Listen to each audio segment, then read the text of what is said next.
Hello everyone, you can call me Mr. J, and welcome to Comic Covers, my comic book review show. Thanks for tuning in, and I hope you enjoy the review. Now today's graphic novel takes elements from classic cartoon newspaper comic strips from the old days. I grew up on a lot of these comics, including Calvin and Hobbes, Garfield, and a good chunk of Peanuts. I always enjoyed the classic adventures of Charlie Brown and his crew. Now, the graphic novel today incorporates these elements, but also mixes them up by putting them in a post-apocalyptic setting where it's survival of the fittest. I'm, of course, talking about Jason Youngbluth's Weapon Brown. Now, as I said, this comic is written and illustrated by Jason Youngbluth and is a parody of all your favorite funny paper comics from back in the day. Now, I don't want to give anything away just yet, because I would really like for you all to go out and buy this if you can. So I will keep these summaries as spoiler-free as possible. Now, there are two stories in Weapon Brown. The first one is A Peanut Scorned, where our titular character goes out and tries to save his red-haired girl from the clutches of an evil cult leader, who is bent on sacrificing his love to a sinister being from beyond the veil.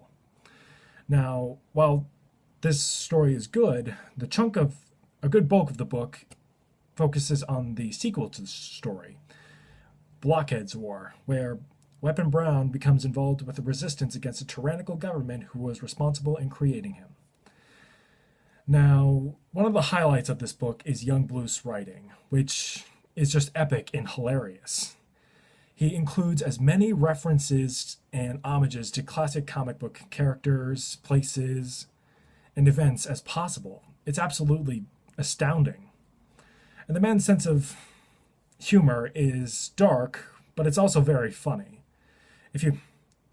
And the world he's created through his writing is a dark and gritty world where only the craziest and fittest can survive. And this is shown through many of the interpretations of the classic characters, making a nice juxtaposition to their seemingly innocent roots. Now, Youngbluth also provides the art for this book, which kind of goes through something of an evolution between the first two stories. In A Peanut Scorned, the art is more sketchy, I guess you could say. It's obvious he was starting out at this point.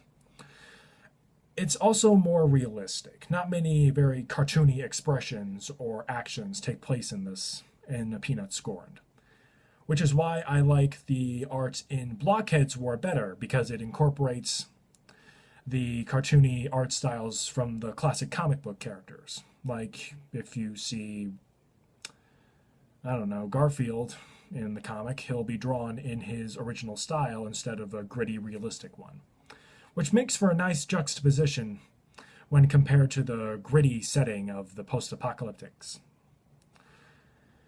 Now, this book definitely earns its R rating, and I can't recommend this for everyone, especially children. However, if you're above 17, I'd highly recommend picking up this book if you're a fan of newspaper comics. The link to Youngbluth's website will be in the description down below.